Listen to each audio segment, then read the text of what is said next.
সুপ্রিয় শিক্ষার্থীবৃন্দ, Khaliduzzaman degree college Galachipa Patuakhali এর পক্ষ থেকে শুভেচ্ছা ও অভিনন্দন। শিক্ষার্থীবৃন্দ, দেশব্যাপী অনলাইন শিক্ষা কার্যক্রমের অংশ হিসাবে খালিদুজ্জামান ডিগ্রি কলেজের বাংলা বিভাগে প্রভাষক হিসাবে তোমাদের সাথে সম্পৃক্ত হয়েছি। আমি মোহাম্মদ শফিকুল ইসলাম, প্রভাষক বাংলা বিভাগ, খালিদুজ্জামান ডিগ্রি কলেজ গলাচিপা পটুয়াখালী। শিক্ষার্থীবৃন্দ, আজ আমি আলোচনা করব দ্বাদশ শ্রেণীর বাংলা সাহিত্য পাঠ অংশের গল্প রেইনকোট সম্পর্কে। রেইনকোট গল্পটি লিখেছেন আখতারুজ্জামান ইলিয়াস। শিক্ষার্থীবৃন্দ, মূল আলোচনায় যাওয়ার আগে তোমাদের উদ্দেশ্যে আমার দুটি কথা। প্রথমত, বিশেষ করে সাহিত্য হলো অনুধাবনের বিষয়, রসায়নের বিষয়। ইহাকে পরিমাপ করা যায় না, ইহাকে ওজন করা যায় না, নির্ণয় করা যায় না। কেবলমাত্র একে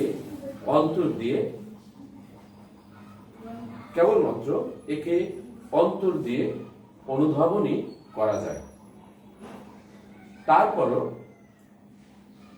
প্রাতিষ্ঠানিক শিক্ষায় আমাদের দ্বাদশ শ্রেণীর উপযোগী বেশ কিছু গল্প ও কবিতা সন্নিবেশিত হয়েছে বা উপন্যাস, যেগুলোর মধ্যে নীতি, নৈতিকতা, স্বদেশপ্রেম, রোমান্স, ভালোবাসা ইত্যাদি জড়িত রয়েছে।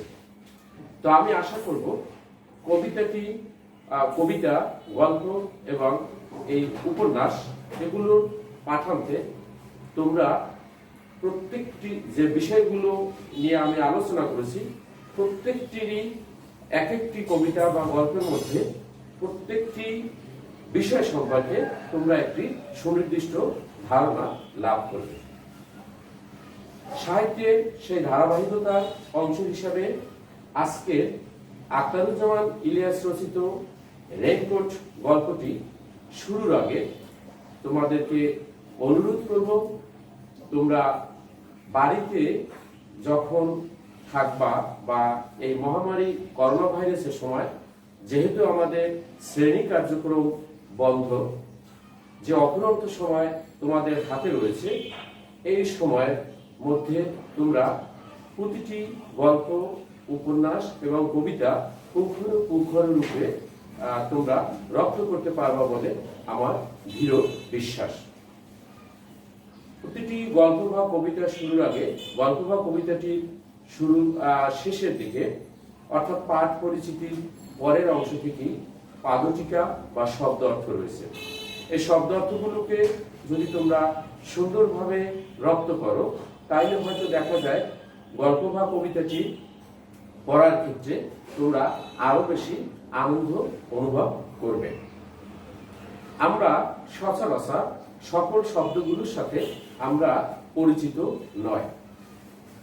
শিক্ষা হলো এমনই একটি জিনিস, অজানাকে জানা, অচেনাকে চেনা। এই হলো শিক্ষা বিস্তার লাভের একটি অন্যতম ধাপ বা সিঁড়ি। মানব মনে এই মানব মনে এই জাগ্রত কৌতূহল গুলোর প্রতিফলন ঘটে একটি গল্প বা উপন্যাসে গভীরভাবে নিজেকে সম্পৃক্ত বা মনোনিবেশ করার মধ্য দিয়ে। তো যাই হোক, আমরা আজকে আমাদের মূল আলোচনায় চলে যাচ্ছি। আখতারুজ্জামান ইলিয়াস রচিত রেইনকোট গল্পের শিক্ষণীয় বিষয়, অর্থাৎ এই গল্পটি পাঠান্তে আমরা কি কি বিষয়গুলো শিখতে পারব। এই গল্পটি পাঠাতে সাধারণত নিম্নলিখিত বিষয়গুলো সম্পর্কে আমরা একটি সমক্ষ ধারণা লাভ করতে পারব। প্রথমত, মহান মুক্তিযুদ্ধে বাঙালির অংশগ্রহণ ও আত্মত্যাগ। দ্বিতীয়, তো মুক্তিযুদ্ধের ভয়াবহতা ও জনগণের আতঙ্ক। তৃতীয়, পাক হানাদার বাহিনীর নৃশংসতা। চতুর্থ, স্বাধীনতা বিরোধীদের অপতৎপরতা। পঞ্চম, মুক্তিযোদ্ধাদের গেরিলা আক্রমণ ও পাক বাহিনীর পরাজিত অবস্থা। 6, প্রবল দেশপ্রেম ও আত্মত্যাগের প্রত্যয়। এই 6টি বিষয় মূলত আমরা এই গল্পটির মধ্য থেকে জানতে পারব। মূল গল্পটি শুরুর আগে এসো জেনে নেওয়া যাক আজকের এই গল্পটি রচয়িতা লেখক আখতারুজ্জামান ইলিয়াস সম্পর্কে। আখতারুজ্জামান ইলিয়াস বাংলা সাহিত্যের একজন শ্রেষ্ঠ কথা সাহিত্যিক এবং নিপুণ শিল্পী। তিনি তার অমর শিল্পীর তুলি আঁচড়ে তুলে ধরেছেন সমাজের বাস্তব চিত্র। আখতারুজ্জামান ইলিয়াস 1943 সালের 12 ফেব্রুয়ারি গাইবান্ধা জেলার সাগাটা থানার গটিয়ায় অর্থাৎ মাতুয়াইল গ্রামে জন্মগ্রহণ করেন। তার ডাক নাম মঞ্জু।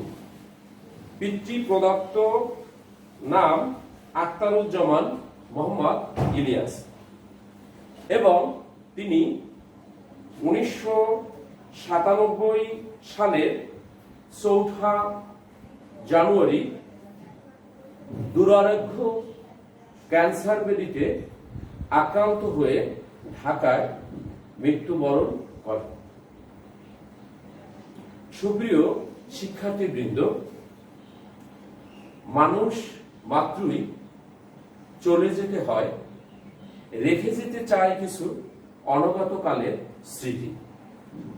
তারই অংশ হিসাবে রেইনকোট গল্পের রচয়িতা আখতারুজ্জামান তিনি তার অমর শিল্পীর তুলির আঁচড়ে বেশ কিছু সাহিত্যিক নিদর্শন আমাদের মাঝে রেখে গেছেন, যার ফলশ্রুতিতে আজও আমরা তাকে স্মরণ করি এবং তিনি তার লেখনীর মাধ্যমে বাঙালি সমাজে, বাঙালি হৃদয়ে তার স্থানকে করেছে সুদৃঢ়।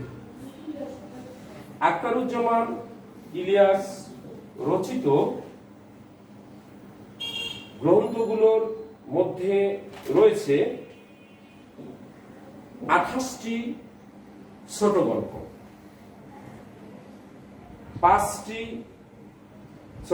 28টি গল্প, 5টি ছোট গল্প গ্রন্থে সংকলিত হয়েছে। এছাড়াও তার রয়েছে 2টি উপন্যাস এবং একটি প্রবন্ধ। তিনি বাংলা একাডেমি পুরস্কার 1982 এবং মহান 21 পদক পুরস্কার 1999 মরণোত্তর তিনি ভূষিত হন। আখতারুজ্জামান ইলিয়াসের লেখার মধ্যে মূলত স্বদেশপ্রেম, দেশাত্মবোধ, লড়াই, সংগ্রাম, বিশেষ করে বাঙালি তথা বাংলাদেশি মানুষের স্বাধিকার আন্দোলনের বিষয়গুলোই অধিকাংশ ক্ষেত্রে ফুটে উঠেছে। এখন আমি তোমাদের সম্মুখে আলোচনা করব এই গল্পটির উৎস এবং পরিচিতি অংশ থেকে।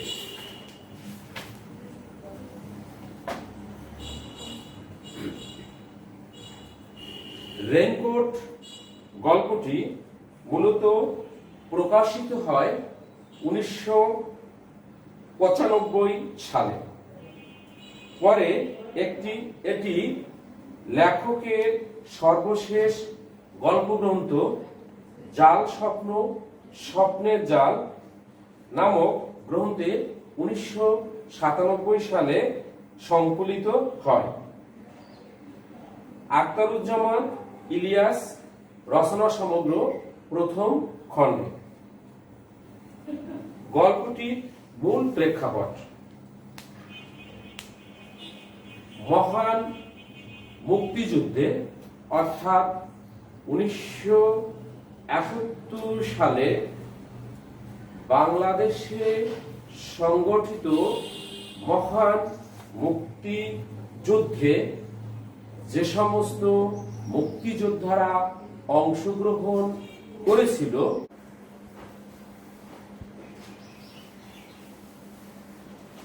তখন ছিল সাল 1971। সারা দেশে মুক্তিযুদ্ধের দামামা। চারিদিকে শুধু খুন, রাহাজানি, চিৎকার, বোমা, মেশিনগান, গুলির শব্দে প্রকম্পিত দেশ। জনমানবের মধ্যে একটুকু স্বস্তির নাই লেশ। এই সময়ে দেশের দামাল ছেলেরা জাতি, বর্ণ, ধর্ম নির্বিশেষে যে যার অবস্থান থেকে ছুটে এসেছিল নিজের মাতৃভূমিকে রক্ষা কল্পে। তারই ধারাবাহিকতায় অর্থাৎ মুক্তিযুদ্ধে একেবারেই শেষ সময় এসে ঢাকার একজন মুক্তিযোদ্ধা, তখন মুক্তিযুদ্ধে গেরিলা ঢাকাকে যখন পাকিস্তানি সেনারা ঘিরে রেখেছিল, তাদেরকে যে গেরিলা মুক্তিযোদ্ধারা আক্রমণ করেছিল তারই একটি ঘটনা এই গল্পে লিপিবদ্ধ হয়েছে।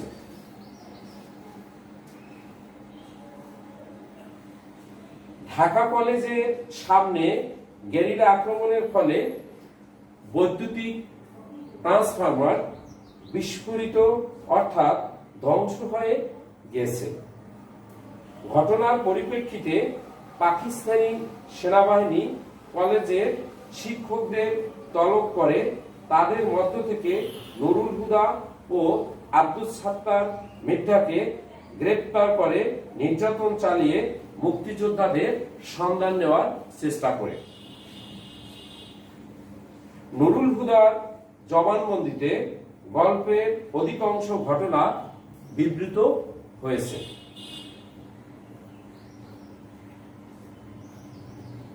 আক্রমণে বিবৃত হয়েছে পাকিস্তানি বাহিনীর বর্বর নিপীড়ন ও হত্যাযজ্ঞের মধ্যে ঢাকা শহরে আতঙ্কগ্রস্ত চিত্রটি চিত্রায়িত হয়েছে। গেরিলা আক্রমণের ঘটনা যে রাতে ঘটে তার পরের দিন সকালে ছিল মুষলধারে বৃষ্টি। তলব পেয়ে সেই বৃষ্টির মধ্যে নুরুল হুদাকে কলেজে যেতে হবে, রেইনকোটটি পরতে হয়। সেটি ছিল তার শালক মুক্তিযোদ্ধা মন্টু। গল্পে এই রেইনকোটের প্রতীকী তাৎপর্য অসাধারণ।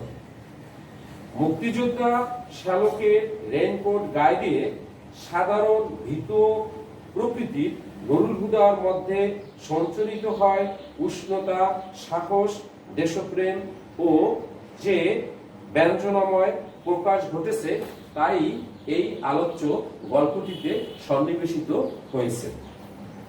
এ ছিল তোমাদের বইয়ে অর্থাৎ তোমাদের পাঠ্যপুস্তকে যে পাঠ্যসূচি অংশে লেখা সেইগুলো। এখন গল্পটি বোঝার জন্য আমি তোমাদেরকে গল্পের ছলে এই গল্পটির উৎস সম্পর্কে একটু ধারণা দেব। আশা করি মনোযোগ সহকারে এই ধারণাটুকু তোমরা শুনলে হয়তোবা তোমরা গল্পটি যখন পাঠ করতে যাবা তখন তোমাদের সহায়ক হতে পারে। তো যাই হোক, 1971 সালে বাংলাদেশে যে মুক্তিযুদ্ধ সংগঠিত হয়েছে, সেই মুক্তিযুদ্ধে যে সমস্ত মুক্তিযোদ্ধা অংশগ্রহণ করেছে তাদের জীবনে যে ঝুঁকি নিয়ে তারা যে আমাদের দেশকে স্বাধীন করে গিয়েছেন, তাদের এই স্মৃতিকে ধরে রাখার জন্য লেখক আখতারুজ্জামান ইলিয়াস রেইনকোট গল্পটি যেমন রচনা করেছেন, তেমনি ভাবে আগামী দিনে আমাদের দেশ তথা জাতি যদি কখনো কোনো সংকটে পড়ে, আশা করি এই গল্পটি পাঠনকের মধ্য দিয়ে তোমাদের ভিতরে যে দেশপ্রেম, নীতি ও নৈতিকতা বোধের উদয় ঘটবে, সেগুলো তোমরা বাস্তবে প্রতিফলন ঘটাতে পারবে। হয়তোবা এই দেশ যদি কখনো গভীর সংকটের সম্মুখীন হয়, এই নুরুল হুদা গল্পকথক নুরুল হুদা ও মুক্তিযোদ্ধা মন্টুর প্রতীকী রেইনকোট নামক যে গল্পটি লেখা হয়েছে, এই গল্পটির মধ্য দিয়ে যে শিক্ষাটি তোমরা গ্রহণ করবা, সেই শিক্ষাটি তোমরা বাস্তব জীবনে হয়তোবা কাজে লাগাতে পারো। আশা করি গল্পটি তোমরা মনোযোগ সহকারে পড়বে এবং এই গল্পটির মধ্যে শিক্ষণীয় বিষয়গুলো সম্পর্কে গভীর মনোনিবেশ করবে। এখন আমি তোমাদের সাথে আলোচনা করব ইতিপূর্বে আমি যে এই গল্পের 6টি বিষয় সম্পর্কে তোমাদের সামনে উপস্থাপন করেছি। সেই 6টি বিষয়ের প্রতিটি বিষয়ে আমি পুঙ্খানুপুঙ্খরূপে তোমাদেরকে ব্যাখ্যা বা বিশ্লেষণ করে বলব। আশা করি এই ব্যাখ্যাটুকু গভীর মনোযোগ সহকারে তোমরা গ্রহণ করবে। প্রথম কথা ছিল গল্পটি শিক্ষণীয় বিষয়। 1 নম্বরে ছিল মহান মুক্তিযুদ্ধে বাঙালির অংশগ্রহণ ও আত্মত্যাগ। আজ আমরা 56,000 বর্গমাইল এরিয়ার লাল সবুজ খচিত যে জাতীয় পতাকাটি আমরা পেয়েছি, সেই লাল সবুজ খচিত পতাকাটি অর্জনের পিছনে বাংলার যে 30 লক্ষ শহীদের রক্ত বিলিয়ে দিয়েছিল, অনেক তাজা প্রাণ উৎসর্গ করেছিল, ত্যাগ করেছিল, সে কথা আমরা হয়তোবা অনেকে জানি কিংবা জানি না, অথবা জানা থাকলেও আমরা সে কথাগুলোকে তেমন স্মরণ করি না। এ প্রসঙ্গে বলতে হয় যে তোমাদের সম্ভবত বাংলা দ্বিতীয় পত্রে একটি ভাব সম্প্রসারণ আছে, হে অতীত তুমি ভুবনে ভুবনে কাজ করে যাও গোপনে গোপনে। আজ আমাদের কাছে মুক্তিযুদ্ধ অতীত হলো, কিন্তু এই অতীত যে আমাদের প্রেরণা, অতীত যে আমাদের আগামী পথ চলার জন্য যে অগ্রণী ভূমিকা পালন করে, সেই বিষয়গুলোকে আবারও স্মরণ করে দেওয়ার জন্য এই চরণে আমরা আলোচনা করব যে মুক্তিযুদ্ধ শুধু 2-1 মানুষের প্রচেষ্টায় সংগঠিত হয়নি, এবং এখানে এই যুদ্ধে অংশগ্রহণ করার জন্য কেউ কাউকে জোর কিংবা বল প্রয়োগ করেনি। সকলের মধ্যে যারা অংশগ্রহণ করেছেন, সকলের মধ্যে একটি তেজ ছিল, দেশকে শত্রুর হাত থেকে বা শত্রুর কবল থেকে মুক্ত করবে এবং স্বাধীন ও ও সার্বভৌম রাষ্ট্র হিসেবে বাংলাদেশকে প্রতিষ্ঠিত করবে। তো এখানে গল্পকথক নুরুল হুদা তার শ্যালক মিন্টুর গায়ে পরিহিত রেনকুটির মধ্যে দিয়ে মূলত তদানীন্তন সময় গেরিলা মুক্তিযোদ্ধারা, বিশেষ করে বাঙালি গেরিলা মুক্তিযোদ্ধারা ওই যুদ্ধে অংশগ্রহণ করে অনেকেই শাহাদাত বরণ করেছেন কিংবা শহীদ হয়েছেন, আর গুটি কয়েক বেঁচে আছেন। যারা শাহাদাত বরণ করেছেন কিংবা শহীদ হয়েছেন তাদের পরিবারই কেবলমাত্র জানে যে, যেমন কাঠাহারি ক্ষান্ত কানো কমল তুলিতে দুঃখ বিনে সুখ লাভ হয় কি এই মোহিতে। অর্থাৎ কারো যদি শরীরে কাটা বিদ্ধ হয় তাইলে কেবলমাত্র সে বুঝতে পারে যে কাটার বিষের আঘাত কতটুকু তাকে জাল্যময় বা যন্ত্রণা দিয়ে থাকে। ঠিক ওই পরিবারগুলো যেমন বুঝতে পারে হারে হারে যে একজন স্বজনকে হারানোর পরে তাদের পরিবারের অবস্থা কোথায় গিয়ে দাঁড়ায়, তবু সে মুক্তিযোদ্ধা পরিবারগুলো তাদের গর্ব, তাদের অহংকার, তারা আমাদের মুক্তিযোদ্ধারা আমাদের দেশের গর্ব বা অহংকার, তাদের ওই আত্মত্যাগের বিনিময়ে আজ আমরা স্বাধীন ও সার্বভৌম বাঙালিরা একটি স্বাধীন ও সার্বভৌম রাষ্ট্র পেয়েছি, স্বাধীনভাবে পথ চলতে পেরেছি, কথা বলতে পেরেছি, এবং এই সুজলা সুফলা শস্য শ্যামলা বাংলাকে আমরা দেখেছি একটি স্বাধীন সার্বভৌম বাংলাদেশ হিসাবে। তাই সেই মহান মুক্তিযুদ্ধে অংশগ্রহণকারী সকল বাঙালি মুক্তিযোদ্ধারা যে আত্মত্যাগ করেছে, আজও আমরা তাদের সেই আত্মত্যাগকে স্মরণ করি। দ্বিতীয় কথা হলো মুক্তিযুদ্ধের ভয়াবহতা ও জনমতে বা জনমনের আতঙ্ক। আমরা হয়তো মুক্তিযুদ্ধ দেখিনি, আর তোমাদের মুক্তিযুদ্ধ দেখার তো প্রশ্নই উঠে না। ইতিহাস পর্যালোচনা করলে কিংবা সেই সময় অংশগ্রহণকারী মুক্তিযোদ্ধাদের সাথে কথা বললে জানা যায় যে তখনকার অবস্থা কি ছিল। কখনো কখনো পাকিস্তানি বা পাক সেনাবাহিনী দেশের এক একটি অঞ্চলকে লক্ষ্য করে জল, স্থল এবং আকাশ পথে তারা অপারেশন চালাত। তাদের মেশিন গান, রাইফেল এবং বোমারু বিমানের শব্দে প্রকম্পিত হতো ওই অঞ্চল বা ওই এলাকা। কৃষক সকালে খেতে যেত ধান চাষ করতে, তাঁতি তার বনে কিংবা জেলে ধরে মাছ। সকলের মনে যেন একটি শঙ্কা বা একটি ভয় বা ভীতি কাজ করে, কি জানি কখন আবার পাক সেনারা এসে পড়ে কিংবা আক্রমণ করে, হয়তোবা আবার ঘরে ফিরে যেতে পারবো কিনা। এই আতঙ্ক এবং ভয় নিয়ে মানুষ চলত রাস্তাঘাটে কিংবা কর্মক্ষেত্রে। কখনো কখনো কেউ বাড়ি থেকে বা ঘর থেকে বের হয়ে গেলে আবার পুনরায় ফিরে আসতে পারত না। দুদিন পরে কিংবা একদিন পরে শোনা যেত যে তিনি আর পৃথিবীতে নেই, হয়তোবা লাশটা খুঁজে পাওয়া যেত, অথবা নয়তোবা তার লাশটি আর খুঁজে পাওয়া যেত না। যারা বেঁচে থাকতো তাদের কাটাতে হতো অনেকটা ভয়, সংখ্যা এবং উৎকণ্ঠার মধ্য দিয়ে। সুপ্রিয় শিক্ষার্থীবৃন্দ, পরবর্তী ধাপ হলো পাক হানাদার বাহিনীর নৃশংসতা।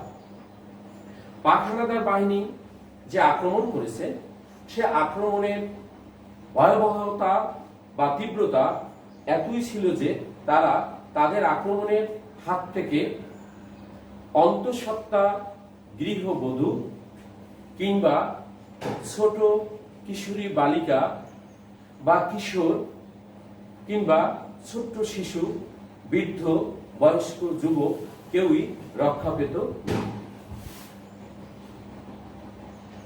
এক একটি মানুষের লাশ তাদের কাছে ছিল এক একটি পিপীলিকার মতো। মানুষকে নৃশংসভাবে হত্যা করে তারা আনন্দ উল্লাস করত। মানুষের রক্তের স্রোতে ভেসে গিয়েছিল জনপদ, সাগর, সমুদ্র কিংবা নদী। অপারেশন যেখানে চালাতো তারা সে অঞ্চলে নির্বিচারে মানুষকে যেভাবে হত্যা করেছে, মানুষকে যেভাবে নির্যাতন করেছে, সেই সময়কার দু একজন যারা বেঁচে ছিল তাদের মুখে কথাগুলো শুনলে প্রতিটি মানুষের শিরা উপশিরা শিউরে উঠে। তাদের পাক হানাদার বাহিনী এই নির্যাতনের নৃশংসতা ছিল খুবই ভয়াবহ। পরবর্তী ধাপে আমি আলোচনা করব স্বাধীনতা বিরোধীদের অপতৎপরতা।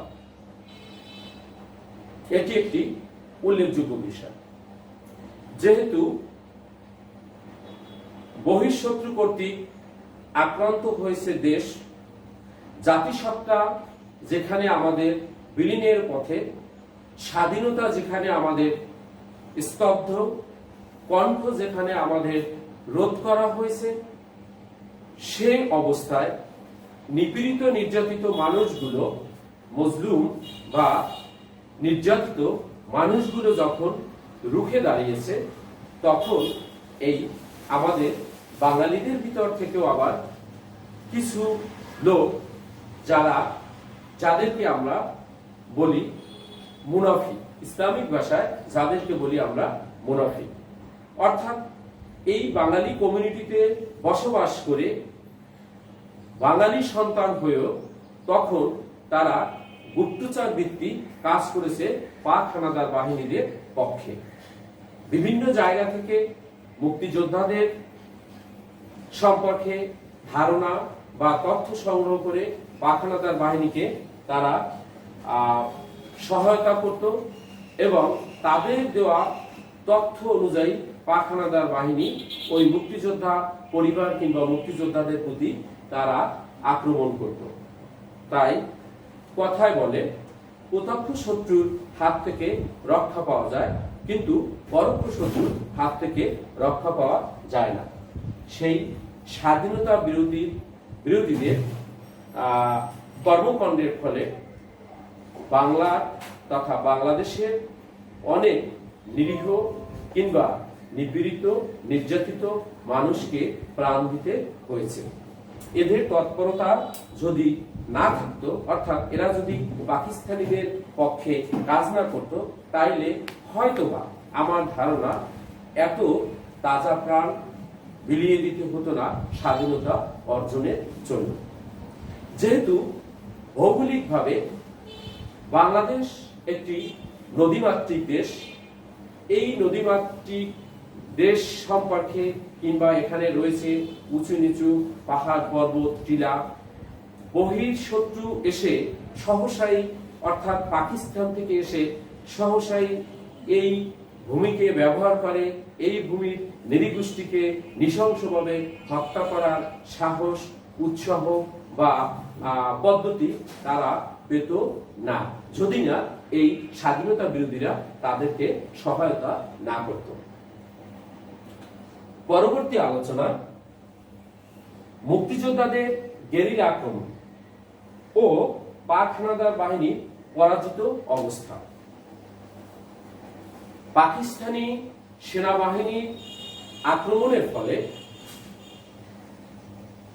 বিভিন্ন জায়গায় হাট বাজার, গ্রামগঞ্জ, বাড়িঘর লুটপাট, অগ্নিসংযোগ, হত্যা, গুম, নির্যাতন এতই বৃদ্ধি পেয়েছিল যে তার প্রতিশোধ নেওয়ার জন্য বাংলা মায়ের দামাল ছেলেরা একত্রিত হয়ে দেশীয় অস্ত্রশস্ত্র, অর্থাৎ তাদের হাতে কোনো আধুনিক অস্ত্র ছিল না, দেশীয় অস্ত্রশস্ত্র নিয়ে তারা যে যেই অবস্থানে ছিল সেই অবস্থান থেকে তদানীন্তন সময় মুক্তিযুদ্ধ চলাকালীন সময় স্বাধীন সার্বভৌম বাংলাদেশ নামক রাষ্ট্রটি প্রতিষ্ঠাতা জাতির জনক বঙ্গবন্ধু শেখ মুজিবুর রহমানের আহ্বানে সাড়া দিয়ে তারা সেই যুদ্ধে, গেরিলা যুদ্ধে